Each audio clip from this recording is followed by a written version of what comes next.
আদম শফিউল্লাহর ইন্তেকাল হবে। আল্লাহু আকবার।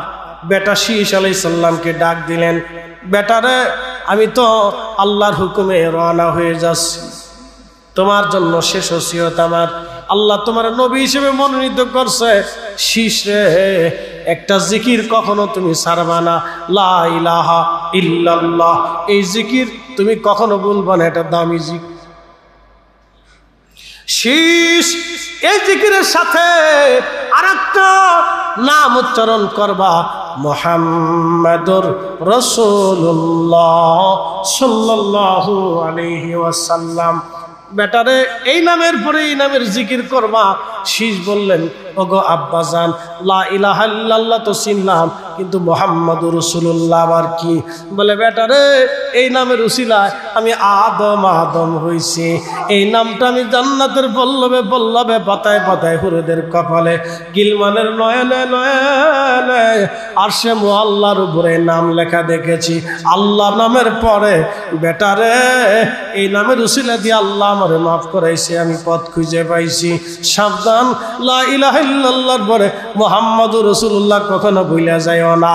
একবার জোরে বলা যাবে কি মারহাবা। আরে নূহ আলাইহিস সালাম যখন মহাপ্লাবনে হযরত নবীদের চাচা আব্বাস রাদিয়াল্লাহু আনহু, পৃথিবীর ২৭টা কিতাবের মধ্যে এসেছে, তারিখের মধ্যে এসেছে, রিজালের ভিতরে এসেছে, হযরত আব্বাস রাদিয়াল্লাহু আনহু তাবুকের যুদ্ধের ময়দানে তিনি হযরত নবীকে ডাক দিয়ে বলেন, নবীজি অনুমতি যদি দেন আপনার সামনে নাত গাবো, কবিতা আবৃত্তি করব।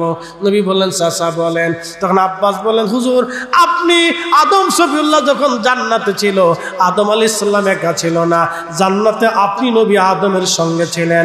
আদমকে যখন দুনিয়াতে পাঠানো হলো তখন আদম একা ছিল না, আপনি আদমের সাথে ছিলেন। ইয়া রাসূলুল্লাহ, তুনকালু মিন সালিবিন ইলা রাহিমিন, আপনাকে পবিত্র সোল থেকে রেহেম করে, রেহেম থেকে সুল করে আমার আল্লাহ হযরত শীষ আলাইহিস সালামের মাধ্যম দিয়া নূহ আলাইহিস সালামের ভিতরে যখন আনলেন, নূহ নবী মহাপ্লাবন ছিল, 40 দিন পর্যন্ত খোদার ঘর তাওয়াফ করতে লাগলো।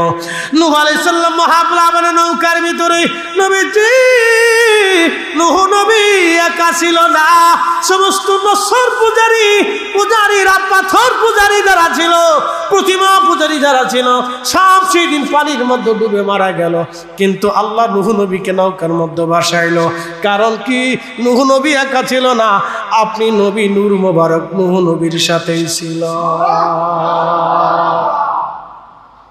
হযরত আব্বাস রাদিয়াল্লাহু আনহু বলতেছে, হুজুর ইব্রাহিম খলিলুল্লাহ যখন আগুনের ভিতরে পড়ে গেল, আল্লাহ ইব্রাহিম খলিলুল্লাহ আগুনে, নমরুদ তার আগুনের মধ্যে ফেলে দিল, আগুন জ্বলে কিন্তু ইব্রাহিম জ্বলে না।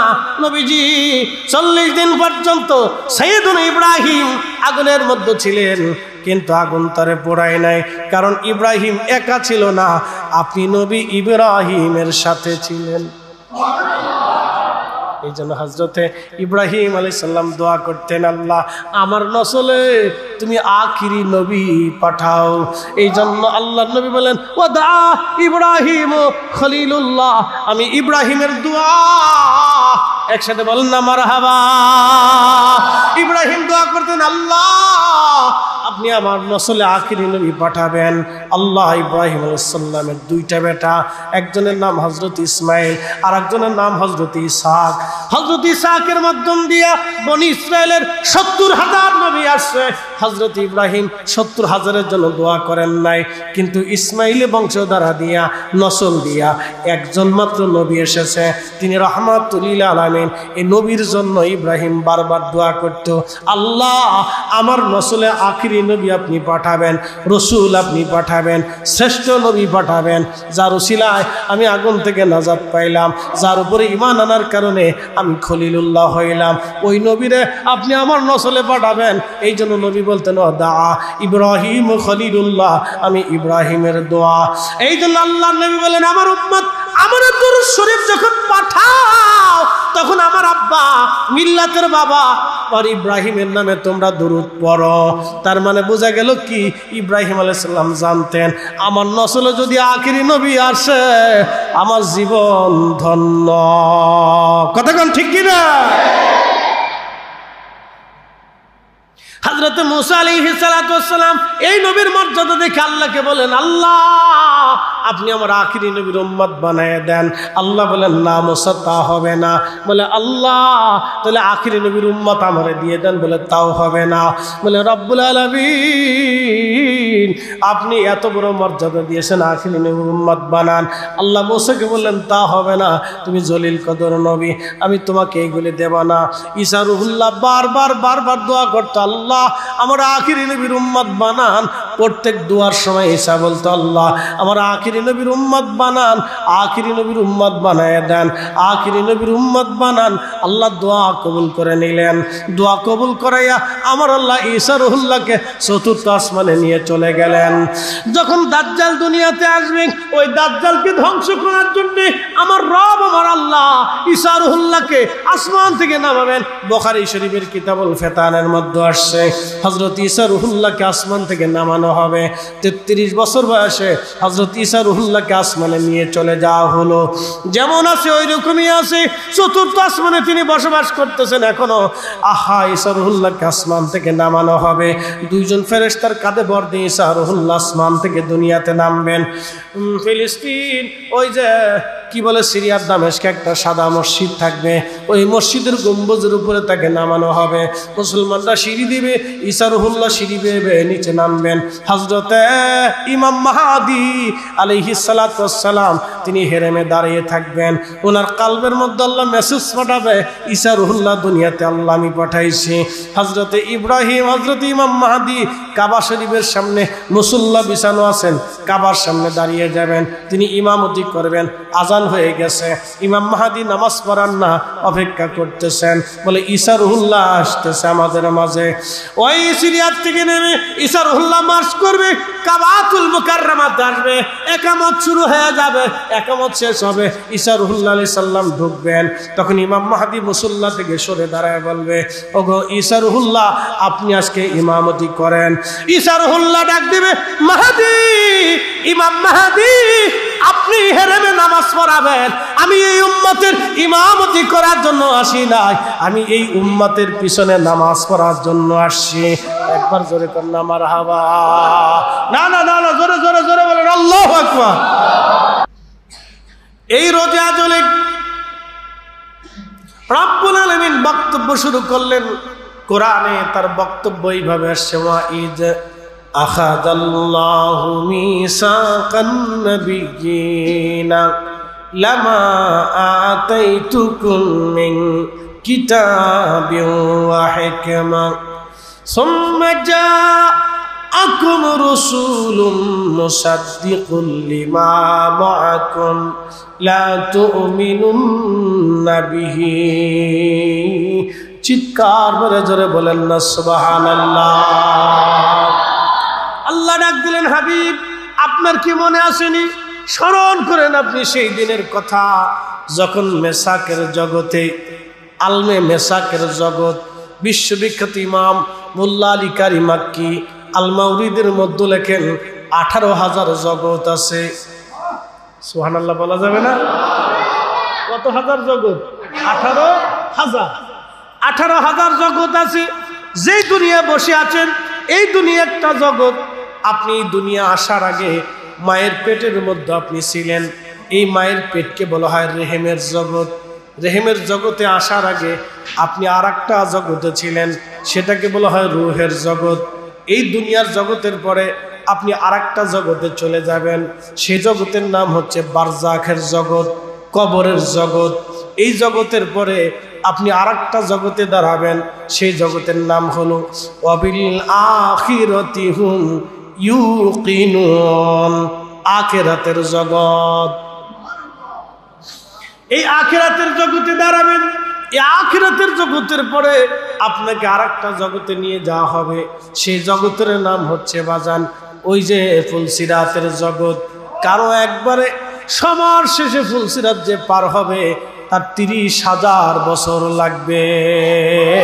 একবার জোরে বলা যাবে কি আল্লাহু আকবার। এইরকম ধীরে ধীরে ধীরে ধীরে জড়িয়ে পাল্টিয়ে খুব কষ্ট করে ফুলসিরাত যে পার হয়ে যাবে তার সময় লাগবে 30,000 বছর। আবার কেউ বিদ্যুৎ গতিতে পার হয়ে যাবে, আবার একটা অশ্বারোহী ঘোড়া, যুদ্ধের অশ্বারোহী ঘোড়া যেইভাবে দ্রুত গতিতে দৌড়ায় ওইভাবে পার হয়ে যাবে। উট যেইভাবে দৌড়ায় ওইভাবে কেউ পার হবে, কেউ হেঁটে হেঁটে পার হবে, কেউ দৌড়ায় দৌড়ায় পার হয়ে যাবে। এরকম 30,000 বছর লাগবে ফুলসিরাত পার হইতে।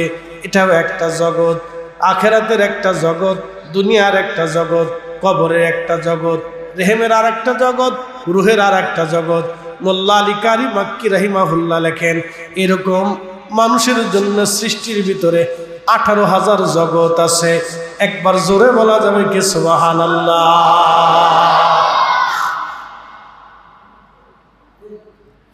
আলমে মেসাকের আরেকটা জগৎ, শুধু নবীরা। শুধু কারা? না, জোরে বলে শুধু কারা? এটাকে বলে মেসাকের জগৎ। এই মেসাকের জগতে শুধু নবীরা, নবীরা ছাড়া আর কেউ ছিল না। এই মেসাকের জগতে নবীরা ছাড়া আর কেউ নাই। আল্লাহ নবীদেরকে ডাকলেন, আল্লাহ প্রস্তাব পেশ করলেন, ও বন্ধু আমার হাবিব, আপনার কি সেই দিনের কথা মনে নাই যেই দিন সমস্ত নবীদের কাছ থেকে আমি ওয়াদা নিয়েছিলাম? এটাকে ওয়াদার জগৎ বলা হয়। আলমে মেসাকের জগৎ, ওয়াদা নেওয়ার জগৎ।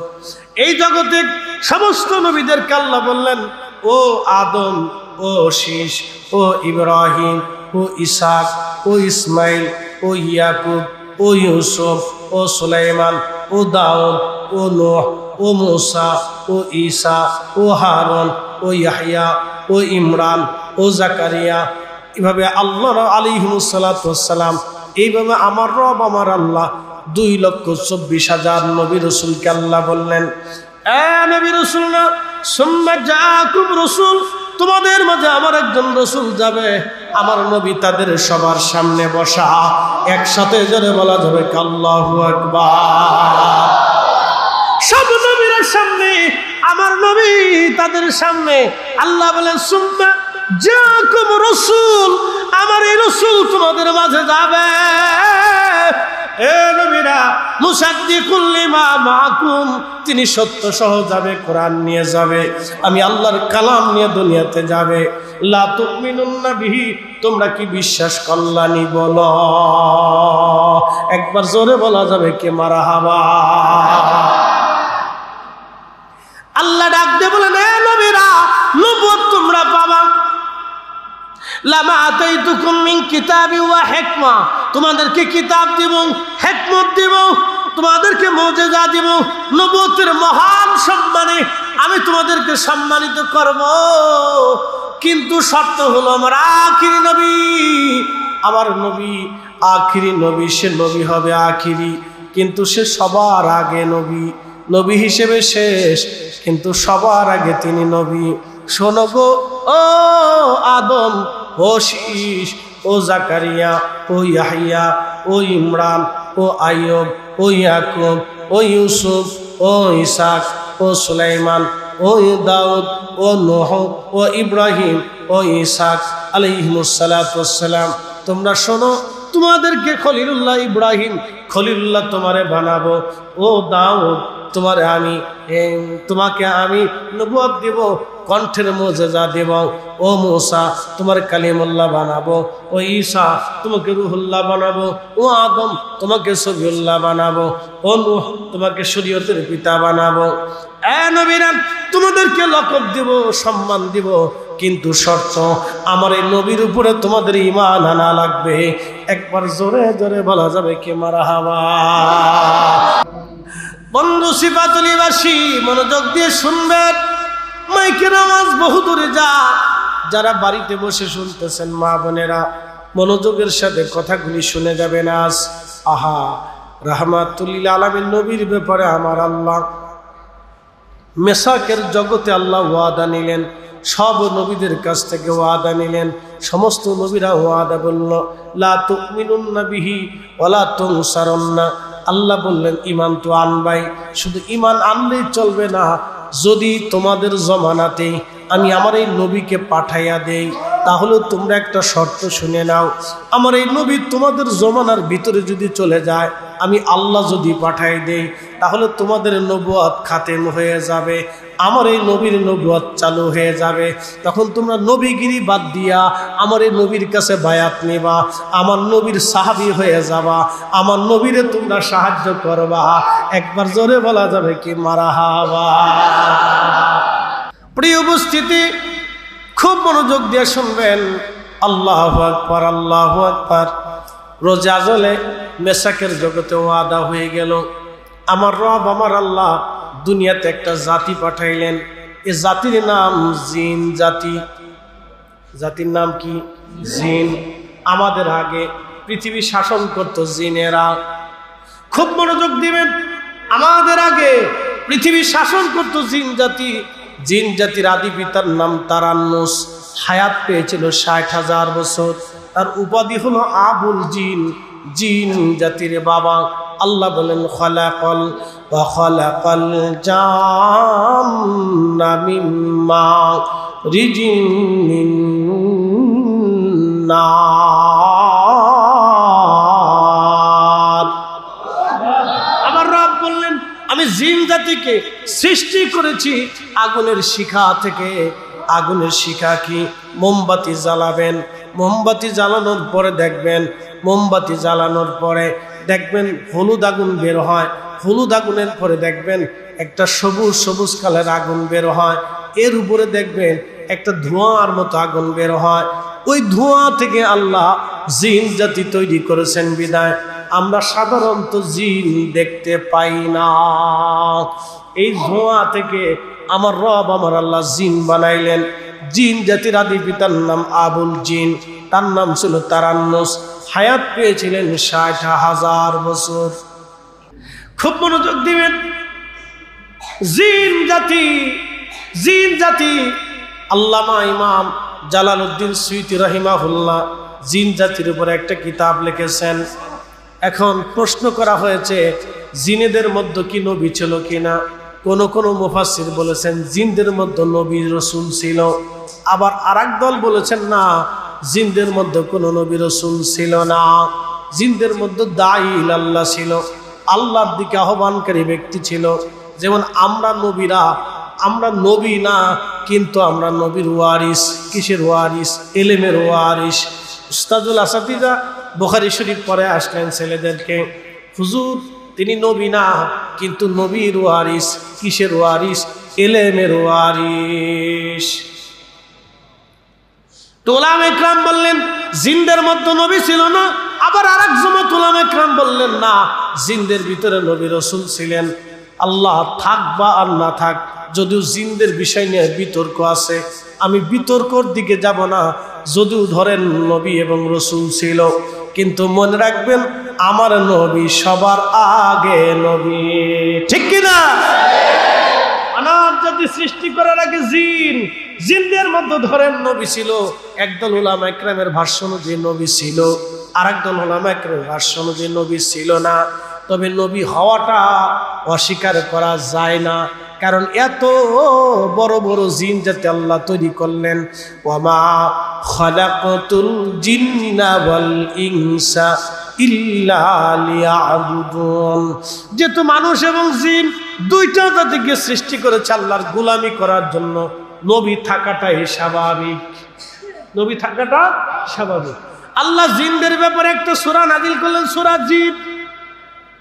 সূরার রহমানের ভিতরে আমার আল্লাহ বলেন, ইয়া মাশারাল জিন্নি ওয়াল ইনসি ইন ইসতাতাতুম আন তানফুযু মিন আকতারিস সামাওয়াতি ওয়াল আরদি ফানফুযু লা তানফুযুনা ইল্লা বিসুলতান।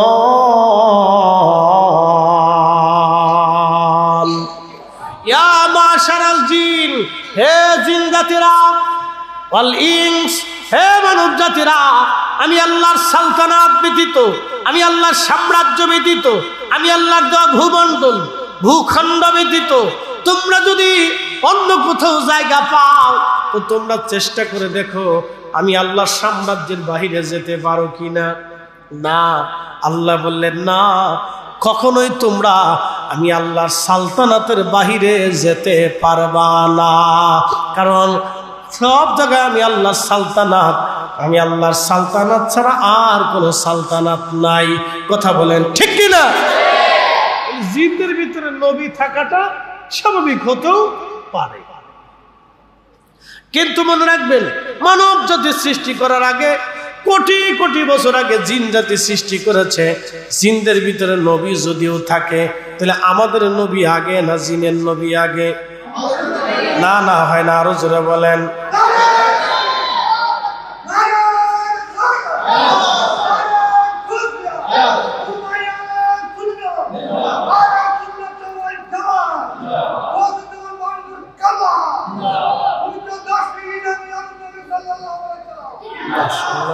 খুব মনোযোগ দেন। মানব জাতি সৃষ্টি করার আগে জিন জাতি কোটি কোটি বছর পৃথিবীতে বিচরণ করলো। একসাথে বলবেন মারহাবা। কত বছর? কোটি কোটি বছর তারা পৃথিবীতে বিচরণ করল। এই পৃথিবী তারা শাসন করলো। যেখানে আপনি বাড়ি বানাইছেন এইখানে জিনদের বাড়ি ঘর ছিল, চাষাবাদ করত, সংসার করত, রাজত্ব ছিল।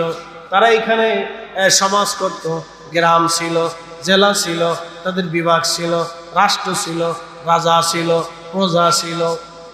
জিনদের ভিতরে দাইল আল্লাহ ছিল, আল্লাহর দিকে আহ্বানকারী ছিল। তারা নামাজ পড়ত, রোজা করত, আল্লাহর ইবাদত করত। মানুষের ভিতরে নামাজ পড়ে, রোজা করে, আবার চুরি করে, ডাকাতি করে, শয়তানি করে, বদমাশি করে। এরকম মানুষের মধ্যে যেমন ছিল, জিনদের মধ্যে এরকম ছিল। শুনিয়া যাক, জিন জাতি সৃষ্টি করলেন আমার রব। কোটি কোটি বছর তারা পৃথিবীতে বিচরণ করলো, সংসার করলো, জীবন গড়লো। কিন্তু জিনদের সাথে আমার আল্লাহর প্রেম হয় নাই। জিনদের সাথে আল্লাহর কি হয় নাই? প্রেম হয় নাই। কারণ জিনরা আগুনের তৈরি বিধায় উগ্র ছিল, গরম ছিল, অল্পতেই তারা রেগে যায় এবং যুদ্ধ বিগ্রহ, মারামারি, কাটাকাটি করত, ঝগড়া ফাসাদ করে বেড়াইত। জিনেরা ছিল উগ্র, আগুনের তৈরি।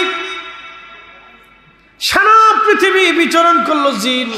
জিনদের ভিতরে নবী রাসূল থাক বা না থাক, যদিও মত পার্থক্য আছে, তবে নবী রাসূল থাকাটাও অস্বাভাবিক না। যেহেতু কোটি কোটি বছর একটা জাতি থাকলো, তাদের মধ্যে অবশ্যই কোনো না কোনো সংবাদ বহনকারী ছিল, আল্লাহর আইন বিধান প্রয়োগকারী ছিল। নতুবা এত বড় একটা জাতি কিভাবে চলে? খুব মনোযোগ দিয়ে, জিনদের আগে আমার নবী। একসাথে বলবেন না আল্লাহু আকবার।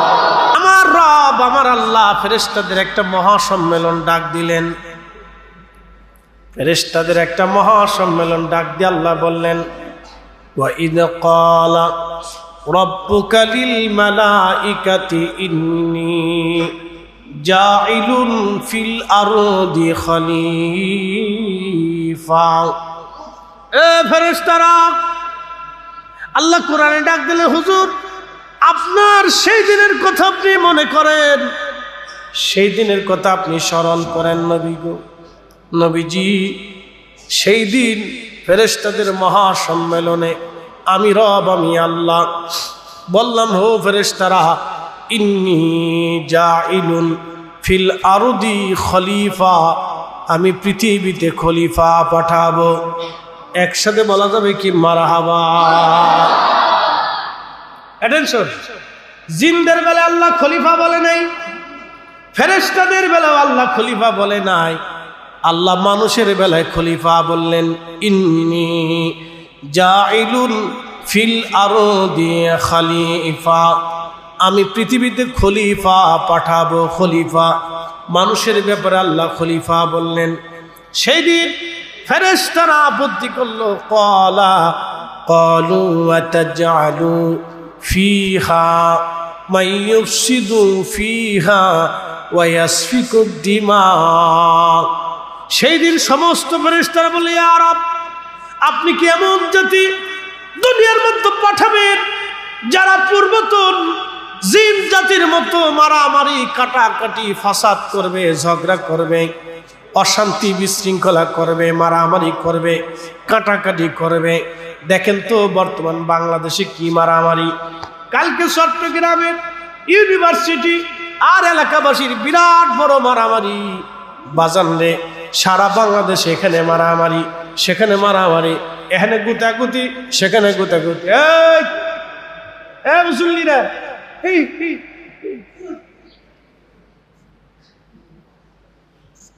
ঠেকাই সরা যায়। বিরাট বড় মারামারি, গুতাগুতি, পাটাপাটি, দলে দলে মারামারি, ভাগাভাগি, গুতাগুতি, খুন খারাপি। সারা বাংলাদেশে যে পরিস্থিতি দাঁড়াইছে, এমন এক পরিস্থিতি বর্তমানে পড়ছি, যে পরিস্থিতিতে দেখলে মনে হয় এই দেশে থাকার চাইতে চলে যাওয়া অনেক ভালো। মনে হয় পাগলের দেশে বসবাস করতেছি। কি কথা কন না কেন? কি এক অসুস্থ পরিবেশ হয়েছে দেশে, তাই লজ্জা করে মাঝে মধ্যে। আপনি ইউরোপে চলে যান, মদ খাওয়া জাতি।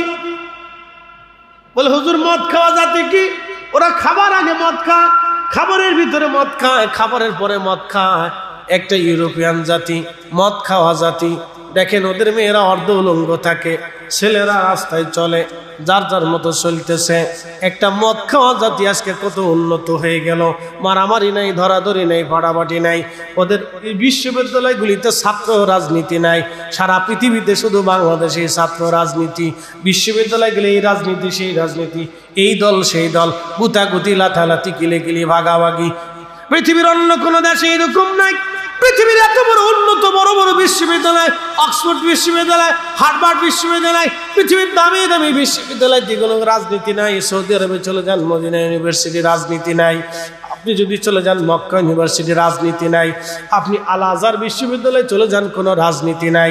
পৃথিবীর বড় বড় ভার্সিটিতে কোনো রাজনীতি নাই। খালি বাংলাদেশের ভার্সিটিতে রাজনীতির দরকার।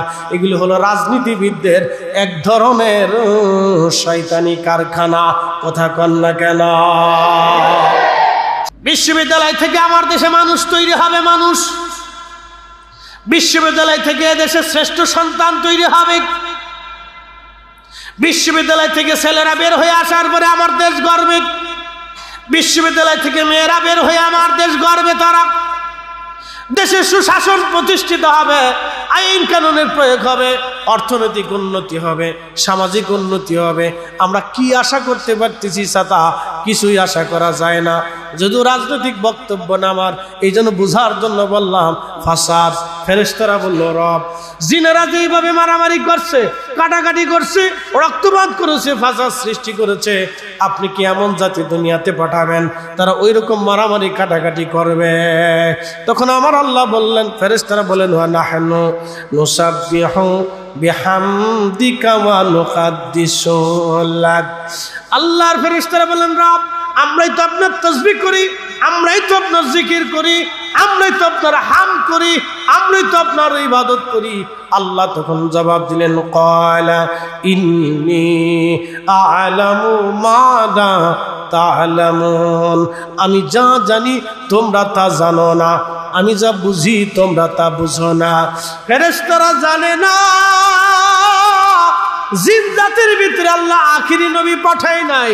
ফেরেশতারা জানে না এই মানব জাতির ভিতরে আখিরি নবী দুনিয়াতে আসবে। এই মানব জাতির ভিতরে নূরে মুহাম্মদীকে আল্লাহ দুনিয়াতে পাঠাবে। এই মানব জাতির ভিতরে আল্লাহ রাহমাতুল লিল আলামিনকে পাঠাবে। এই মানব জাতির ভিতরে হাবিবুল্লাহ নবীকে পাঠাবে। এই মানব জাতির ভিতরে সাহেব জান্নাতকে পাঠাবে। এই মানব জাতির ভিতরে সাহেব কোরআনকে পাঠাবে। এই মানব জাতির ভিতরে হাউজে কাউসারওয়ালাকে পাঠাবে। এই মানব জাতির ভিতরে মাকামে মাহমুদুল্লাহ নবীকে পাঠাবে। ফেরেশতারা জানে না, জানে না। কথা কোন ঠিক কিনা?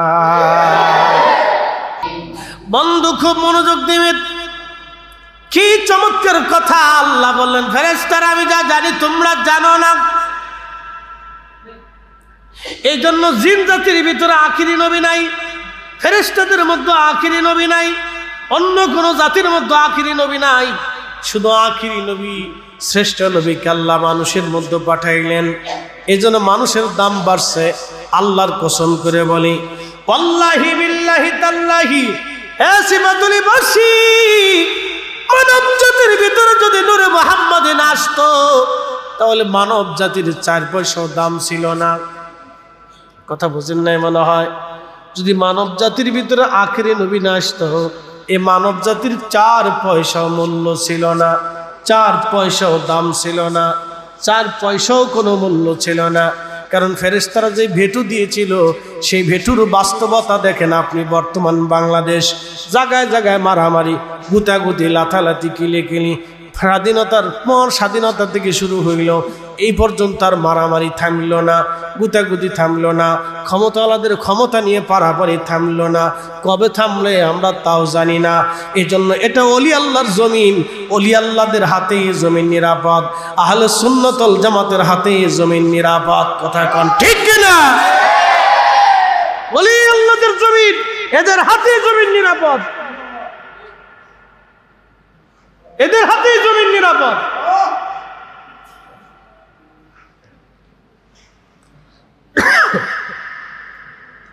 প্রিয় উপস্থিতি হাজিরিন, খুব মনোযোগ দিবেন।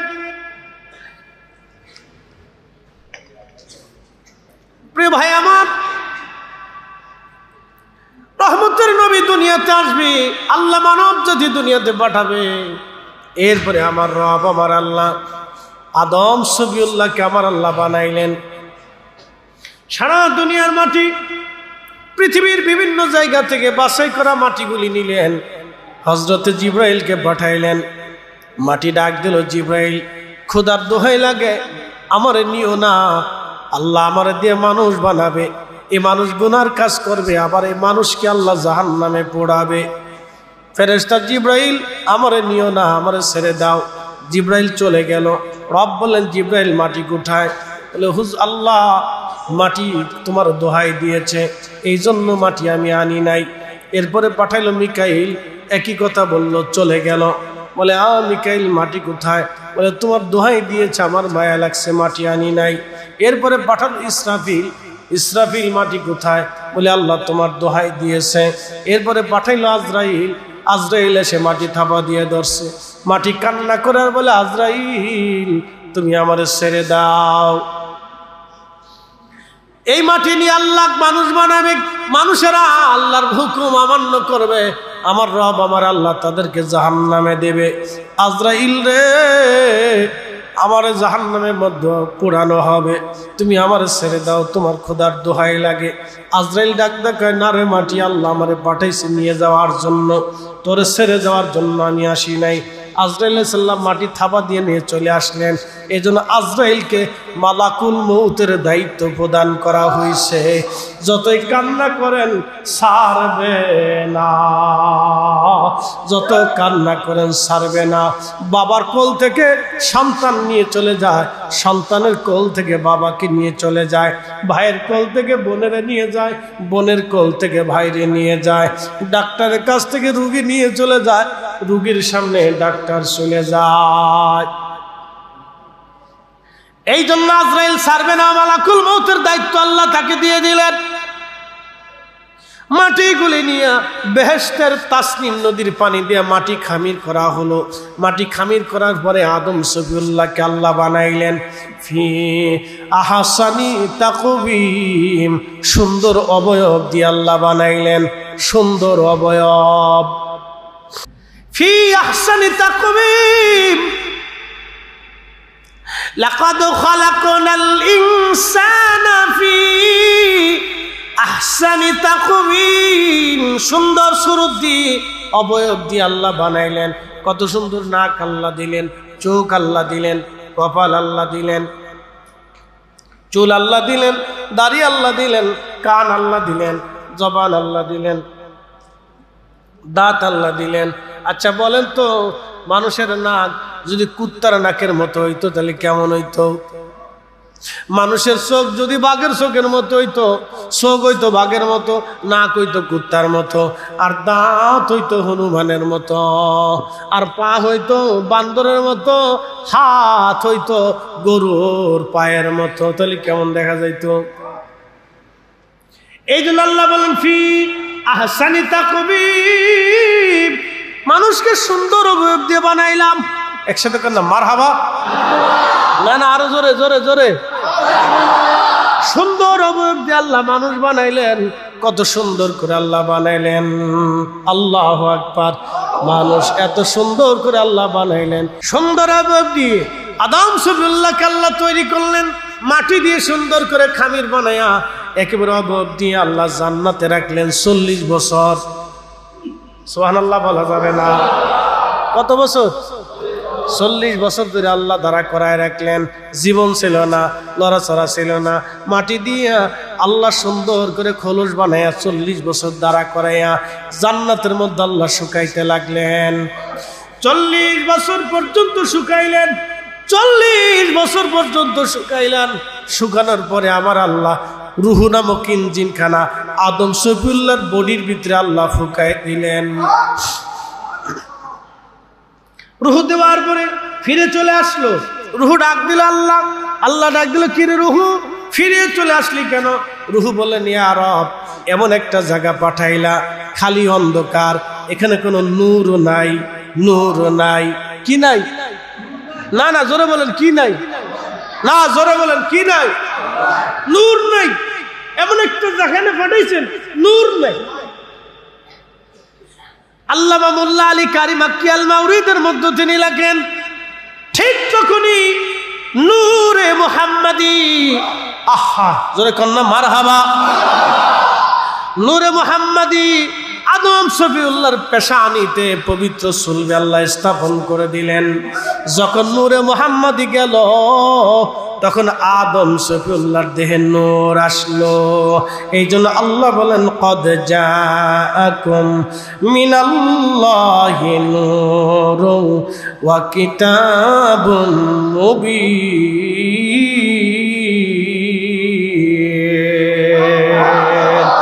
আল্লাহর নবী,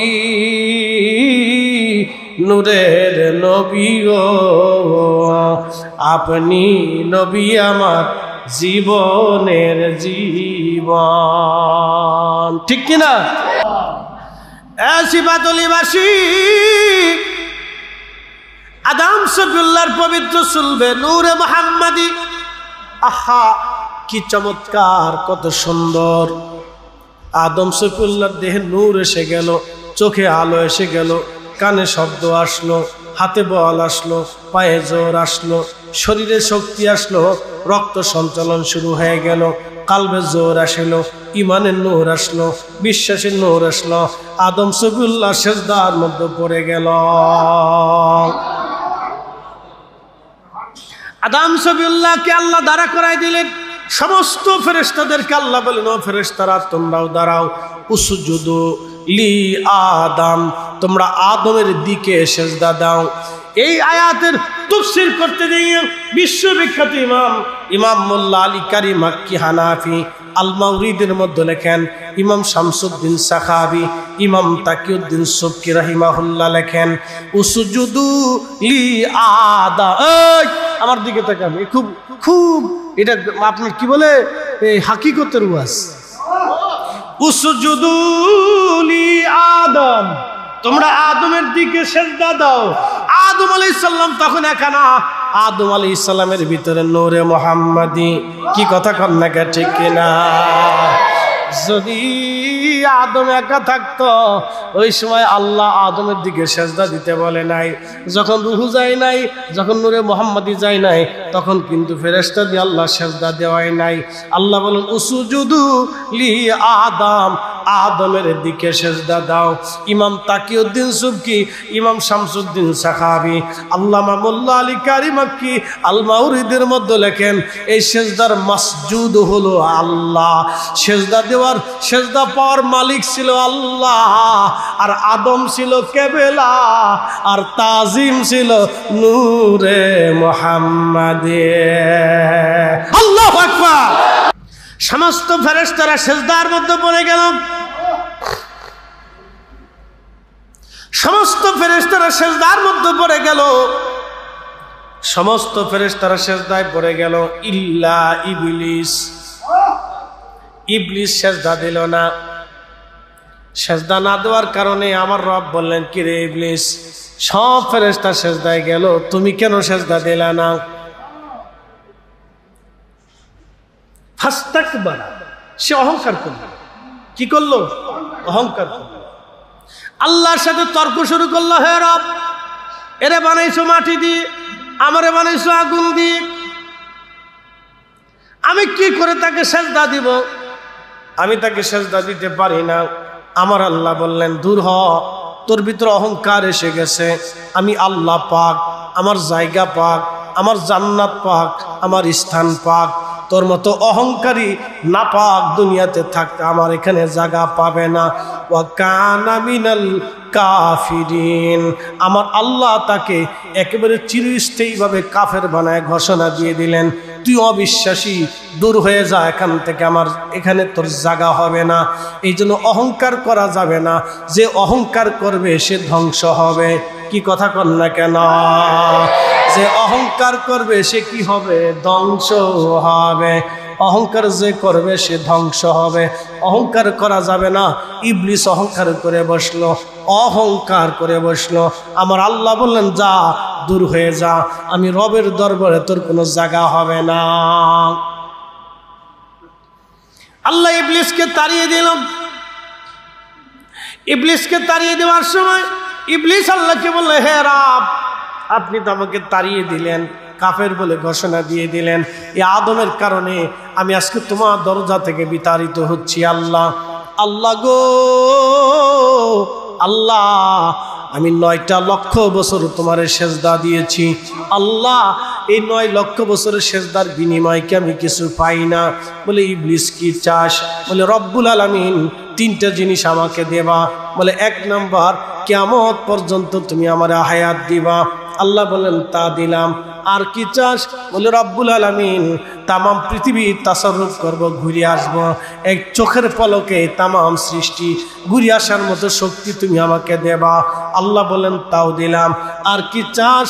বলে, রব্বুল আলামিন বান্দার রক্তের শিরার ভিতর দিয়ে আমাকে ঢুকিয়া বান্দার কাল পর্যন্ত আসার শক্তি আমাকে দেবা। বলে, তাও দিলাম। কি করবি?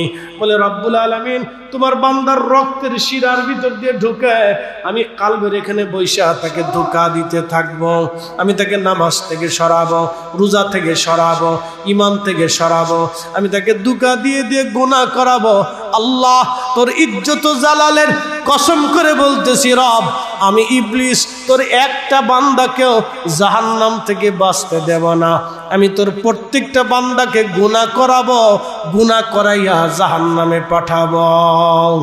আল্লাহ ডাক দিয়ে বলেন, এই ইবলিস, তুই আমার ইজ্জত জালালের কসম করে আমি রব বলতেছি, আমার বান্দারে তুই গুনাহ করাবি, আর আমার বান্দা গুনাহ করার পরে যখন তওবা করে আমার কাছে মাপ চাবে, মাপ চাইতে দেরি হবে, আমি আল্লাহ মাফ করতে দেরি করব না।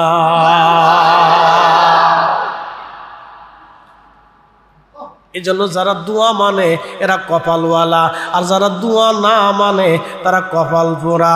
ওর 14 গোষ্ঠী কপাল পোড়া, ওর বাপ মার কপাল পোড়া, ওর দাদা নানির কপাল পোড়া, ওর 14 গোষ্ঠীর কপাল পোড়া, ওর পোলাপানের কপাল পোড়া, ওর ভাই বেরাদের কপাল পোড়া, ওর বন্ধু বান্ধবের কপাল পোড়া। যারা দোয়া মানে না ওর 14 গোষ্ঠীর কপাল পোড়া।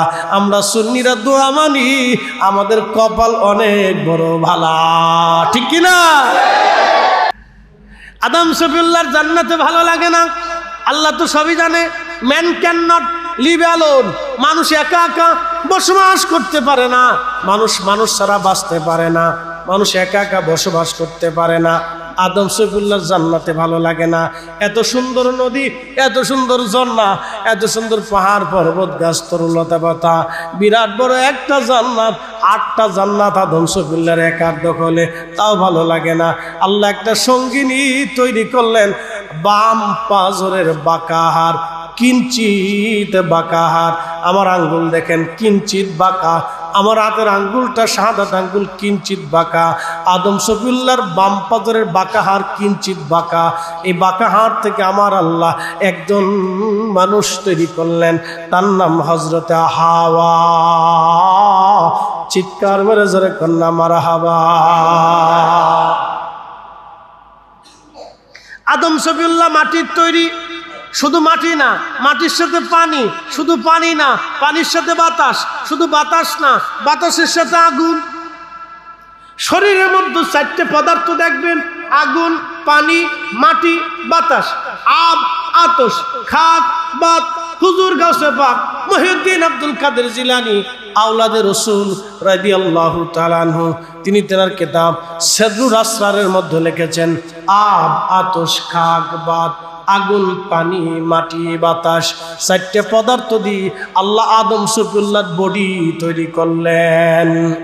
আম্মা জান হাওয়াকে বানাইলেন। ঘুমিয়ে আছেন আদম সফিউল্লাহ, ঘুম থেকে উঠে দেখলেন তার পাশে সুন্দরী এক মহিলা বসা, দেখতে তার মতো, কিন্তু কাটম কুটুম একেবারে আকার আকৃতি তার মতোই, কিন্তু ভিন্ন ধর্মী। আকর্ষণ অন্তরে এসে গেল। আদম সফিউল্লাহকে আল্লাহ বলেন, আদম দাঁড়াও, তোমার বিয়ে করতে হবে। বলে আল্লাহ বিয়ে কি? বলে শরীয়তের একটা বন্ধন, অখালাকনাকুম মিন যাকারি ওয়া উনসা, আল্লাহ একজন পুরুষ আর একজন নারী দিয়া দুনিয়া সাজাইছে। আল্লাহ ডাক দিলেন, আদম বিয়ে করতে হবে। জিবরাইল আলাইহিস সালাম ফেরেশতা নিয়ে বিয়ে পড়ানোর জন্য আসলেন, বিয়ে পড়াইতে আসলেন। ইমাম আবুল ফারাজ ইবনুল জৌজি তার কিতাবের মধ্যে লেখেন, মোল্লা আলী কারীম মাক্কি হানাফি আল মাওরিদের মধ্যে তিনি লিখতেছেন, বিয়ে পড়াইতে আসছে জিবরাইল। জিবরাইল আলাইহিস সালাম এসে ইজাব কবুল করলেন, আক করলেন, বিয়ে পড়ানোর প্রস্তাবনা হয়ে গেল, ইজাব কবুল হয়ে গেল। এবার জিবরাইল বললেন, ও আদম সফিউল্লাহ, আপনি আপনার স্ত্রীর জন্য মহরানা দেন। আদম সফিউল্লাহ বলেন, জিবরাইল মহরানা আবার কি? বলে আপনার সম্পদ থেকে আপনার স্ত্রীকে কিছু মহরানা দেন। বলে আল জিবরাইল, আমি আল্লাহর জান্নাতে থাকি, আল্লাহর জান্নাতে খাই, আল্লাহর জান্নাতে ঘুমাই, আমার তো নিজস্ব কোনো সম্পদ বলে কিছু নাই। জিবরাইল, আমার নিজস্ব কোনো সম্পদ নাই, আমি কি দিয়ে স্ত্রীকে মহারানা দিব? আরে তাকবীর, মনোযোগ দেন। হযরতে আদম সফিউল্লাহর বিয়ে হয়ে গেল, মহারানা কি দেবে? জিবরাইল বলেন, হুজুর মহারানা দেন। বলে মহারানা কি? আপনার সম্পদ থেকে আপনার স্ত্রীকে দেন। বলে আমি আল্লাহর বাড়ি খাই, আমার কিচ্ছু নাই। তখন আল্লাহ ডাক দিলেন, জিবরাইল আদমকে ডেকে বলো, আমার হাবিব, আমার নবী, আখিরি নবীর নামে 3 বার মতান্তরে 11 বার দুরূদ শরীফ পড়ে আদম যেন তার বিবি হাওয়াকে মহারানা দেয়। একসাথে আল্লাহু আকবার। দেখেন, দুরূদ শরীফ দিয়ে আদম আলাইহিস সালাম আমাদের আব্বাজানের বিয়ে হয়েছিল। বুঝে যান, আমার রসুল কত আগের। প্রত্যেক নবী না, প্রত্যেক জিন ফেরেশতা সর্বস্থানে আমার নবীর গুণগান আছে। আল্লাহ এই জন্য বলেন, রাফা'না লাকা যিকরাক, হুজুর আমি আপনার জিকিরকে সমুন্নত করেছি। তাফসীর আবু হাতিমের ভিতরে, তাফসীর তাবারির ভিতরে, তাফসীর খাজানের ভিতরে, মাআলিমুত তানজিলের ভিতরে, তাফসীর বাগাবির ভিতরে, পৃথিবীর তাফসীর মাজহারির ভিতরে, তাফসীর ইবনে কাসিরের ভিতরে, তাফসীর আবু সৌদের ভিতরে, তাফসীর পৃথিবীর যত দামি দামি তাফসীর আছে সব তাফসীর জালালাইনের ভিতরে, তাফসীরের ভিতরগুলি কিতাবের মধ্যে আসছে। আল্লাহর জিবরাইল এসে বলেন, ইয়া রাসূলুল্লাহ, আল্লাহ কি আয়াত দিয়ে কি বুঝাইলেন বুঝছেননি? বলে আল্লাহু আলাম। বলে আল্লাহ আয়াত নাজিল করেছেন, আল্লাহ নিজে তাফসীর করেছেন, আল্লাহ জানিয়ে দিয়েছেন, ইদা যুকিরতু যুকিরতা মাই। আল্লাহ জানাইছেন, হাবিব আল্লাহর জিকির যেখানে হবে আপনি নবীর জিকিরও সেইখানে চলবে। আশহাদু আল্লাহ যেখানে, ও আশহাদু আন্না মুহাম্মাদুর রাসূলুল্লাহ সেখানে, লা ইলাহা ইল্লাল্লাহ যেখানে, মুহাম্মাদুর রাসূলুল্লাহ সেখানে, আল্লাহ যেখানে আপনি নবী থাকবেন সেখানে, আল্লাহর আইন যেখানে আপনার সুন্নাত থাকবে সেখানে, আমিনু বিল্লাহ যেখানে, ওয়া রাসূলুহু সেখানে, আতিউল্লাহ যেখানে, ওয়া আতির রাসূল সেখানে। চিৎকার মেরে জোরে বলেন না মারহাবা। আদম সফিউল্লাহর সংবাদ এসে গেল। আদম সফিউল্লাহ জেনে ফেললেন এই নবী আর সাধারণ কোন নবী, কারণ তার উপরে দুরূদ পাঠাইয়া আমার বিয়ে হয়ে গেল।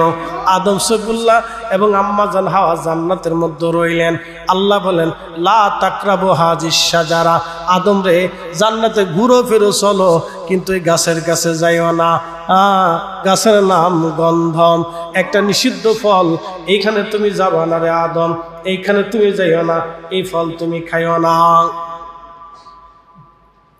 কিন্তু আজাজিল তো আর বসে টসে নাই, সে আদম আলাইহিস সালামরে ধরতে না পারে আমরা আম্মা জান হাওয়া আলাইহিস সালাম একটু পটানি পুটিনি দিল।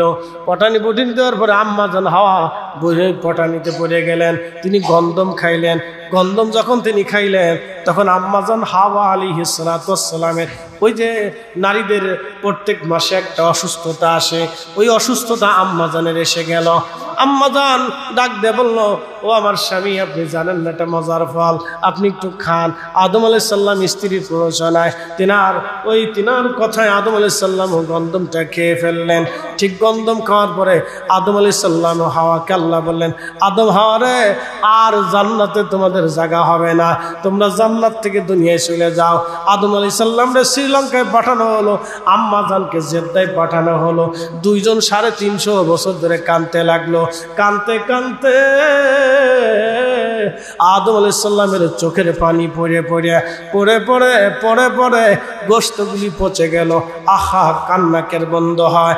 350 বছর পরে কান্না পর্যন্ত কান্না করলেন, কিন্তু রব্বানা যালামনা আনফুসানা ওয়া ইল্লাম তাগফির লানা ওয়া তারহামনা লানাকুনান্না মিনাল খাসিরিন বলে কাঁদতে লাগলেন। 350 বছর ধরে কাঁদলেন। আম্মা জানো কাঁদলেন, আব্বা জানো কাঁদলেন, কবুল হয় না। ইমাম ইবনে কাসির রাহিমাহুল্লাহ আল বিদায়া ওয়ান নিহায়ার মধ্যে লেখেন, ইমাম হালাবি রাহমাতুল্লাহ আলাইহি সিরাতুল হালাবির মধ্যে লেখেন, আল্লামা ইমাম কাসতালানি আল মাওয়াহিবের মধ্যে লেখেন। ঠিক তখনই ইমাম ইবনে কাসির আল বিদায়ার মধ্যে তিনি লেখেন, আদম সফিউল্লাহর মনে পড়ে গেল, আহা, আমি তো জান্নাতের মধ্যে ছিলাম, জান্নাতের হুরেদের কপালে কপালে, জান্নাতের বিলমানদের চোখের নয়নে নয়নে, জান্নাতের বিল্ডিংয়ে বিল্ডিংয়ে, জান্নাতের পাতায় পাতায়, জান্নাতের গাছে গাছে, জান্নাতের পাহাড়ে পাহাড়ে, জান্নাতের প্রাসাদে প্রাসাদে, জান্নাতের দরজায় দরজায়, জান্নাতের রুমে রুমে লেখা আছে লা ইলাহা ইল্লাল্লাহু মুহাম্মাদুর রাসূলুল্লাহ সাল্লাল্লাহু আলাইহি ওয়াসাল্লাম। ঠিক তখনই আদম ডাক দেখে, রব্বি, জান্নাতের ভিতরে পাতায় পাতায়, গাছে গাছে, হুরেদের কপালে কপালে, গিলমানদের নয়নে নয়নে, আর জান্নাতের পল্লবে পল্লবে, বাগানে বাগানে, ঝর্ণায় ঝর্ণায়, জান্নাতের প্রাসাদে প্রাসাদে, সব জায়গায় লেখা দেখেছিলাম আরশে মোল্লার উপরে, সব জায়গা তো তোমার নামের পাশে একটা নাম দেখেছি, মুহাম্মাদুর রাসূলুল্লাহ। আল্লাহ গো, আমার আর বুঝার বাকি নাই, এই নামটা তোমার অনেক প্রিয়। আল্লাহ নামের উসিলা ধরলাম, আমি আদম রে তুমি কবুল করে নাও। আল্লাহ ডাক দিল, আদম যা, আমার হাবিবের উসিলা ধরেছ, আজ আমি মাহরুম করব না, যা, আমি তোমাকে মাফ করে দিলাম।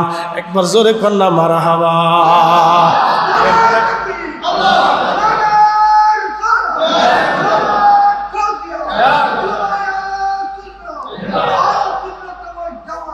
খুব মনোযোগ দেন আদম সফিউল্লাহ। এবার রাস্তা পেয়ে গেলেন, আদম সফিউল্লাহ হাঁটতে শুরু করলেন, আম্মা জান হাওয়া হাঁটতে শুরু করলেন। আস্তে আস্তে আস্তে আস্তে মসজিদে নেমারা, যেই মসজিদে শুধু বছরে একবার খুতবা হয়, আরাফাতের দিন 2 রাকাত নামাজ হয়, খুতবা হয়, ওই মসজিদে যোহর আর আসরের নামাজ একসাথে হয়। যোহর আর আসর এক একামতে 2 রাকাত করে নামাজ ওই মসজিদে হয়, মসজিদে নেমারা। এখানে হযরত আদম আলাইহিস সালাম আর আম্মা জান হাওয়া জাবালে রহমতের কাছাকাছি। এখানে দূর থেকে দেখা যায় একজন পুরুষ আসতেছে। আম্মা জান হাওয়া দাঁড়িয়ে গেলেন, কে? আম্মা জান আদম আলাইহিস সালাম দেখলেন এই পাহাড়ের পাশে একজন নারী দেখা যায়। কাছে কাছে আসতে লাগলেন। জাবালে রহমত, যেখানে পাহাড় আছে, যে জাবালে রহমত আরাফাতের মাঠে, এইখানে আব্বা জান এবং আম্মা জান একত্রিত হইয়া দুইজনকে দেখে কেঁদে ফেললেন। এখানে একটা মস্ত বড় পাথর আছে, এই পাথরে বসলেন। দুইজনে এইখানে মুলাকাত করলেন, কান্নাকাটি করলেন, শুকর আদায় করলেন। এখান থেকে আম্মা জান আর আব্বা জান দুইজন রওনা করলেন। দুইজন রওনা কইরা আরাফাত থেকে হেঁটে হেঁটে হেঁটে হেঁটে মুজদালিফায় গেলেন। রাত হয়ে গেল। হযরত আব্বাজান আদম সফিউল্লাহ বলেন, বিবি রে, আজকে রাত তো হয়ে গেছে, আসো দুইজন আমরা এখানে বিশ্রাম করি। এই জন্য হাজিরা আরাফাতে একত্রিত হয়। আরাফাত থেকে মাগরিবের নামাজ না পড়িয়া আসর আর জোহর এক রাকায় এক একামতে 2 রাকাত নামাজ শেষ করে হাজিরা মাগরিবের নামাজ না পড়িয়া এরপরে আরাফাত থেকে জমারাতের দিকে রওনা হয়ে যায়। জমারাতে যাইয়া হাজিরা বিশ্রাম করে এশা এবং মাগরিব একসাথে নামাজ পড়ে। ওখান থেকে ফজরের নামাজের সময় ফজর পড়ে হাজিরা হাঁটতে হাঁটতে শয়তানরে পাথর মারার জন্য ওই জমারাতের দিকে চলে যায়। মুজদালিফা থেকে জমারাতের দিকে হাঁটতে হাঁটতে চলে যায়, পাথর মারতে হয়। এরপরে শয়তানরে পাথর মেরা হাজিরা অনেকে কাবায় চলে আসে, তাওয়াফ করে। একবার জোরে বলা যাবে কি মারহাবা। প্রিয় উপস্থিতি হাজিরিন, এই পবিত্র নূর মুবারক নূরে মুহাম্মাদি সাল্লাল্লাহু আলাইহি ওয়াসাল্লাম জিকির শুরু করলাম আর রবের লা ইলাহা ইল্লাল্লাহ জিকির। কোটি কোটি বছর এই জিকির চলল, সুবহানাল্লাহ বলা যাবে না? কোটি কোটি বছর এই জিকির চলতে লাগলো। আল্লাহ এবং তার নবী, আল্লাহ এবং তার নবী আর কিছুই সেই দিন অস্তিত্ব ছিল না। আল্লাহ এবং তার নবী। আল্লাহ ডাক দিলেন, হাবিব উম্মতকে আপনি জানান, কুল ইন্না সালাতি, নিশ্চয় এই সালাত আমি আল্লাহর জন্যে, ওয়া নুসুকি, এই কুরবানি আমি আল্লাহর জন্যে, ওয়া মাহইয়ায়া, এই জিন্দেগি আমি আল্লাহর জন্যে, ওয়া মামাতি লিল্লাহি রাব্বিল আলামিন, এবং তার মৃত্যুটাও আমি আল্লাহর জন্যে। হুজুর আপনি আরো বলে দেন, অবিদালিকা উমিরতু লা শারীকা লাহু, আমি আল্লাহর কোনো শরীক নাই। লা শারীকা লাহু, আপনি আরো জানায় দেন, লা শারীকা লাহু, আমি আল্লাহর কোনো শরীক নাই। অবিদালিকা উমিরতু, আপনি আরো বলে দেন, আমি এই কথা বলতে আদিষ্ঠিত হয়েছি, হুকুম প্রাপ্ত হয়েছি। ওয়া আনা আউয়ালুল মুসলিমিন,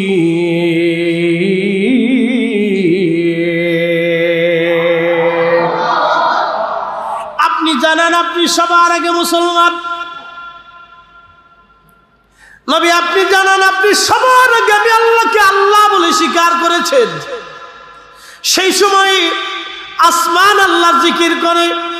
আল্লাহ কোরআনে বললেন, ইউসাব্বিহু লিল্লাহি মা ফিস সামাওয়াতি ওয়া মা ফিল আরদ, ভূমণ্ডল নবমণ্ডল, যেই জমিনে বসে আছেন এই জমিনের নিচে আরো 6টা জমিন আল্লাহ বানাইলেন।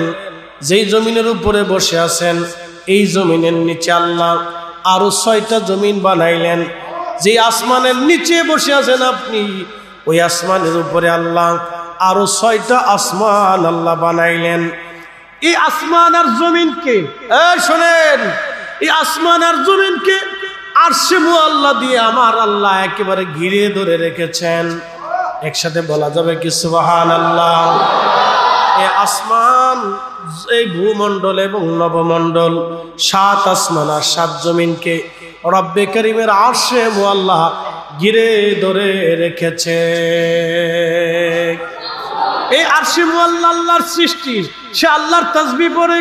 পানি আল্লাহর সৃষ্টি, আল্লাহর তাসবিহ পড়ে। মেঘমালা আল্লাহর সৃষ্টি, আল্লাহর তাসবিহ পড়ে। আহা, জমিন আল্লাহর সৃষ্টি, জমিন আল্লাহর তাসবিহ পড়ে। ওই আকাশ আল্লাহর সৃষ্টি, আকাশ আল্লাহর তাসবিহ পড়ে। মাছ আল্লাহর সৃষ্টি, মাছের তাসবিহ পড়ে। পাহাড় আল্লাহর সৃষ্টি, পাহাড় আল্লাহর তাসবিহ পড়ে। পাথর আল্লাহর সৃষ্টি, পাথর আল্লাহর তাসবিহ পড়ে। গাছ তরুলতা পাতা আল্লাহর সৃষ্টি, এরা আল্লাহর তাসবিহ পড়ে।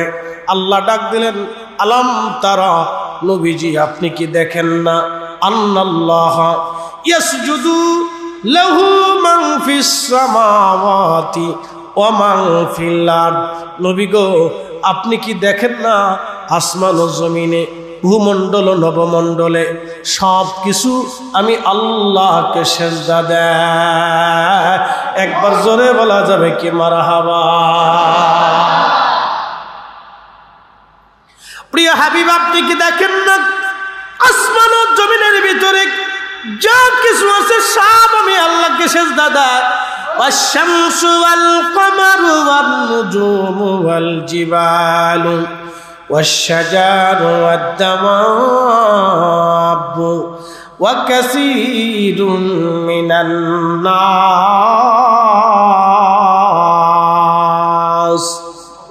সূর্য আমাকে সিজদা দেয়, খুব মনোযোগ দিন, সূর্য আমাকে সিজদা দেয়। সূর্য সৃষ্টি হলো কত বছর আগে? সূর্য সৃষ্টি হলো কত বছর আগে? বিজ্ঞান বলতেছে সূর্যের বয়স ট্রিলিয়ন বিলিয়ন কোটি কোটি কোটি কোটি বছর ধরে সূর্য চলমান। একসাথে বলা যাবে না সুবহানাল্লাহ? তার মানে সূর্যই কোটি কোটি বছর ধরে সূর্য জিকির করে কার? না না, জোরে বলেন কার? তাহলে সূর্য আগে না নবী আগে? সূর্য কি আল্লাহকে আর আগে কি আল্লাহ আল্লাহ মানলো না আমাদের নবী মানলো? কোরআন আল্লাহ বলেন হুজুর আপনি বলে দেন ওয়া আনা আউয়ালুল মুসলিমিন, আপনি প্রথম আমি আল্লাহকে আল্লাহ বলে স্বীকার করেছেন। আপনি প্রথম লা ইলাহা ইল্লাল্লাহ বলে আপনি আমাকে প্রথম আপনি স্বীকারোক্তি দিয়েছেন নবীজি। আপনার আগে আমাকে লা ইলাহা ইল্লাল্লাহ বলে কেউ মানে নাই, না আসমান মেনেছে না জমিন মেনেছে। কারণ তখন আসমানের অস্তিত্ব ছিল না, জমিনের অস্তিত্ব ছিল না, পাহাড়ের অস্তিত্ব ছিল না, সাগরের অস্তিত্ব ছিল না, আরশে আল্লাহর অস্তিত্ব ছিল না, লৌহে কলমের অস্তিত্ব ছিল না, ওই যে আপনার কুরসির অস্তিত্ব ছিল না, পানির অস্তিত্ব ছিল না। আহা হাবিব আপনি বলে দেন এগুলি কোনো কিছুর অস্তিত্ব ছিল না। তখন আপনি নবী ওয়ানা আউয়ালুল মুসলিমিন, আপনি সবার আগে আমাকে লা ইলাহা ইল্লাল্লাহ বলে স্বীকার করেছেন। একবার জোরে জোরে বলা যাবে কে মারহাবা? মনোযোগ দিয়ে কথাগুলি শুনে যাবেন। প্রিয় উপস্থিতি, সৃষ্টির শ্রেষ্ঠ সৃষ্টির প্রথম আমাদের নবী, তার বাস্তব প্রমাণ আমি আপনাদেরকে আরো বুঝাই। আহা আহা, খুব ভালো করে শুনে যাবেন।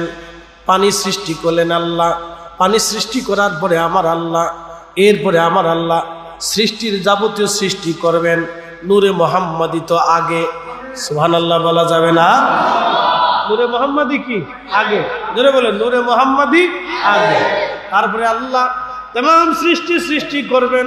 সব সৃষ্টিকে সৃষ্টি করার আগে আল্লাহ পানি সৃষ্টি করলেন। পানি সৃষ্টি করার পরে আমার আল্লাহ আরশে মুআল্লা সৃষ্টি করলেন।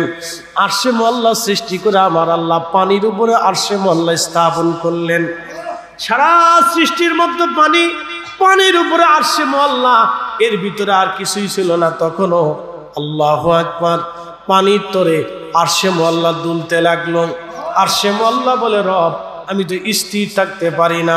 ঠিক তখনই আমার আল্লাহ, আমার মালিক আরশে মুআল্লার মধ্যে লিখে দিলেন লা ইলাহা ইল্লাল্লাহু মুহাম্মাদুর রাসূলুল্লাহ সাল্লাল্লাহু আলাইহি ওয়াসাল্লাম।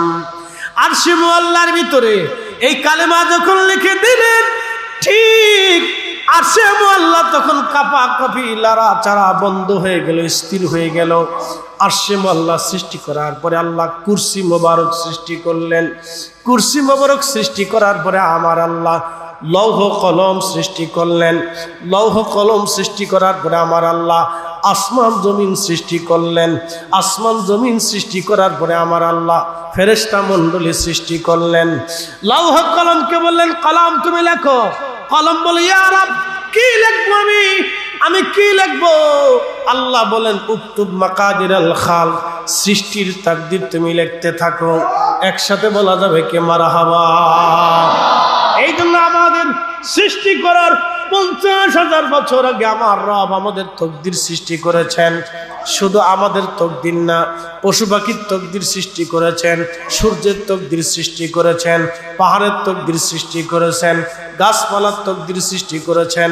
কোন ফল গাছে কয়টা ফল আসবে, কয়টা পাতা আসবে, পাতা কখন লাল হবে, পাতা কখন ঝরে পড়ে যাবে, পাতার ভাগ্যে কি হবে, গাছের বিচির ভাগ্যে কি হবে, কোন গাছের ছাগলে খাবে, ছাগল কোন গাছের পাতা কতটুকুন খাবে, ভেড়া বকরির কপালে কি আছে, গরু ছাগল উট দুম্বা দুধ কতটুকুন দেবে, বাচ্চা কয়টা জন্ম হবে, তার বরাতে খাবার কতটুকুন আছে। সৃষ্টি করার 50,000 বছর আগে আল্লাহ তকদির লিখলেন। তকদির লিখতে লাগলো কে? তার নাম কলম। আল্লাহ বলেন কলম তুমি লেখো। বলি ইয়া রব কি লিখবো? উক্তুবু মাকাদির আল খাল, সৃষ্টির তকদির তুমি লিখতে থাকো। তারও আগে আমাদের নবী, চিৎকার বের কন্যা মারহাবা। প্রিয় উপস্থিতি, মনোযোগ দিবেন। আল্লাহ আমার মালিক, আমার রব, আমার আল্লাহ ফেরেশতা যদি সৃষ্টি করলেন, ফেরেশতাদেরকে আমার আল্লাহ বানাইলেন। ফেরেশতারা কি শুরু করলো? ফেরেশতারা আল্লাহর তাসবিহ শুরু করলো, ফেরেশতারা আল্লাহর জিকির শুরু করলো। तमाम সৃষ্টির মধ্যে যত ফেরেশতা আছে সবাই আল্লাহর জিকির করলো। বলেন ফেরেশতা আগে না নবী আগে? না না, জোরে বলেন, ফেরেশতা আগে না নবী আগে? ফেরেশতারা কি আল্লাহকে আল্লাহ বলে আগে স্বীকার করেছে, না আমাদের নবী আল্লাহকে আল্লাহ বলে আগে স্বীকার করেছে? এই জন্য আল্লাহ কোরআনে বলেন, হুজুর আপনি বলে দেন, ওয়া আনা আউয়ালুল মুসলিমিন,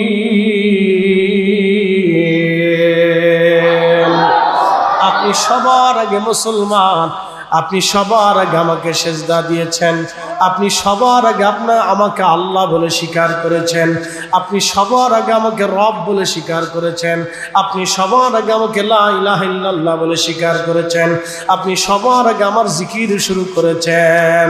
একসাথে বলেন আল্লাহু আকবার। প্রিয় উপস্থিতি, মনোযোগ দিবেন। শেষ কিন্তু এইখানে না। ফেরেশতা জাতি আল্লাহ সৃষ্টি করলেন।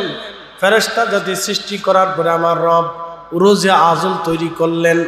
রোজে আজলটা কি? সব নবীরা, যত নবী দুনিয়াতে আসবে সব নবীদেরকে আল্লাহ সৃষ্টি করলেন। যত নবী দুনিয়াতে আসবে, আল্লামা ইমাম মোল্লা আলী গারি মক্কি তিনি তিনার শরহে ফিকুল আকবরের মধ্যে লেখেন 2,24,000 নবী রাসূল দুনিয়াতে আসছে।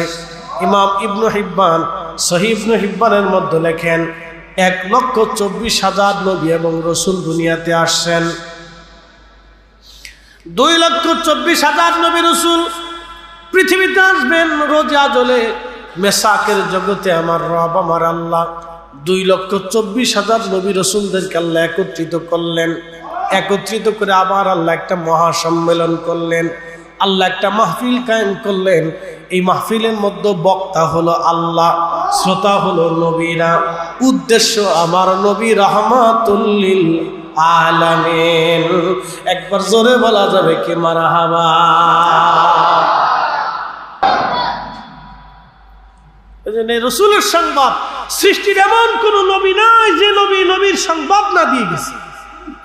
সব নবীরা ওয়াজে এই নবীর সংবাদ দিয়ে যাইতো, ও নবীরা, ও আমার উম্মতরা, তোমাদের কাছে শোনো, আমাদের শেষে আখিরি নবী দুনিয়াতে আসবে, যার উপর আমরা ঈমান আনি না, আমরা নবুয়ত পেয়েছি। প্রিয় উপস্থিতি, এর মহান নবীর সম্মানের মর্যাদা এ সারা জিন্দেগি বয়ান করলেও শেষ হবে না। তো ইনশাআল্লাহ আল্লাহ আমাদের প্রত্যেকের ইশকে রাসূল দিয়ে কলিজা ভরপুর করে দিক। সকলে বলেন আমিন। ওয়া আখিরু দাওয়ানা আনিল হামদুলিল্লাহি রাব্বিল আলামিন।